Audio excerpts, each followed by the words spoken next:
Check this thing out. This is a one-seater, and I was kind of around part of the time when they were doing some repairs and some upgrades and stuff to this thing. But man, when I first looked at it, I thought it was a one-seater, but no, look, it's actually a two-seater. But look at the rustic, just kind of like crude welds and everything else. But that's what it was back in the day. And then look, there's the fuel gauge right there. So it's called wet wings. So there's fuel in the wings. And then I think there's a little fuel cell right up in front here too, the original one. But a lot of new parts. Look at that. But the one thing I don't quite understand is why the carburetor's down below.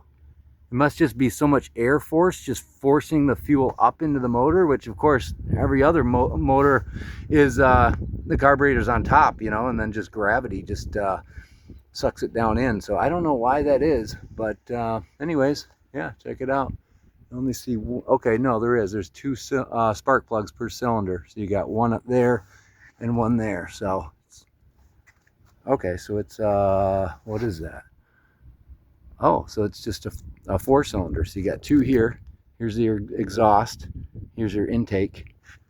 Looks like he's got new distributor, which they call it something different on a airplane. I can't remember what they call it, coil packs or something like that. But look at that thing. I think this is from the 60s. But and then the suspension is real crude. It's, if you look underneath those covers right there, it's just like a bunch of super heavy duty bungee cords. That's the suspension of it when it comes down and hits the ground. But anyways, pretty neat plane.